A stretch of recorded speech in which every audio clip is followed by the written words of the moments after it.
Few mythological beings have undergone such a dramatic transformation as the siren. What began as a bird woman singing funeral laments would eventually become the fish-tailed temptress we recognize today. But how and why did this transformation occur? And what does it reveal about the changing world from antiquity through the Middle Ages? Today, we'll trace this remarkable evolution, revealing how sirens reflect shifting beliefs, fears, and values across the centuries.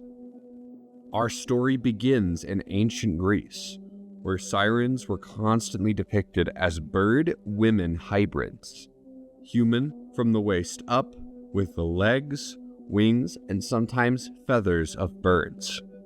This form dominated Greek art from the 7th century BCE through the Roman period.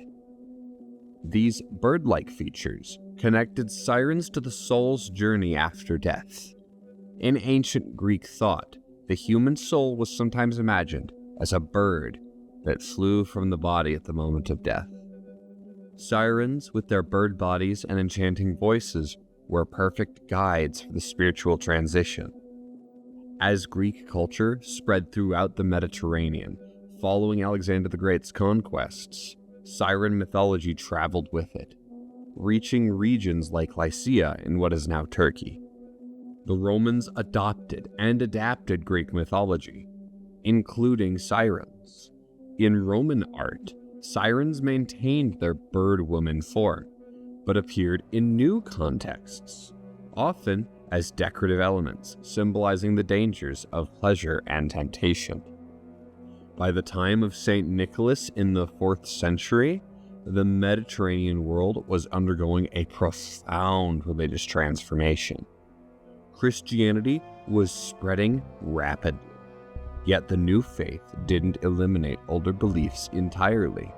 It often absorbed and reinterpreted them.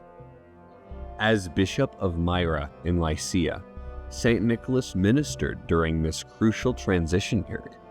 The communities he served were adopting Christianity, while still carrying cultural memories of sirens and other supernatural beings.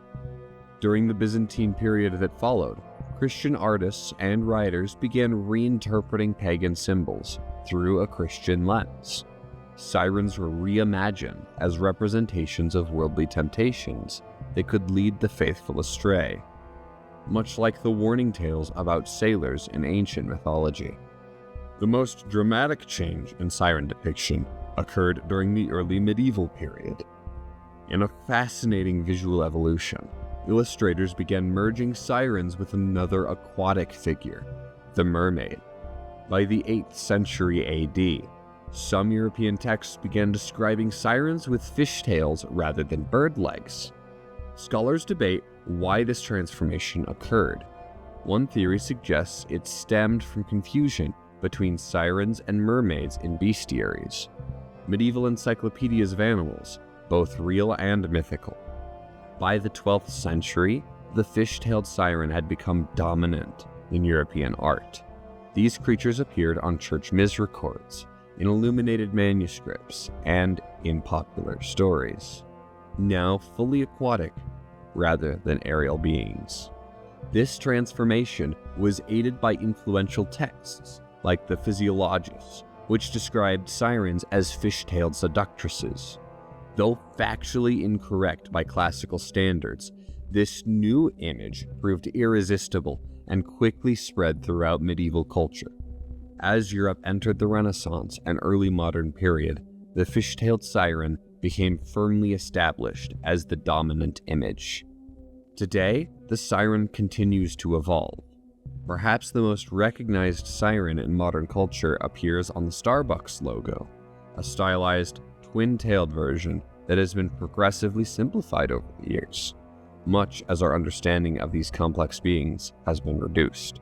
The evolution of sirens, from birdwomen to fishwomen to corporate logos, mirrors our changing relationship with mythology. Once vital expressions of spiritual beliefs about death and temptation, these figures have become cultural shorthand. recognized but rarely understood in their full complexity. In our final episode, we'll explore what the story of Sirens teaches us about our cultural evolution and how these ancient beings continue to influence our understanding of temptation, transformation, and the supernatural. Join us next time for our conclusion, what the story of Sirens teaches us about cultural evolution and spiritual transformation.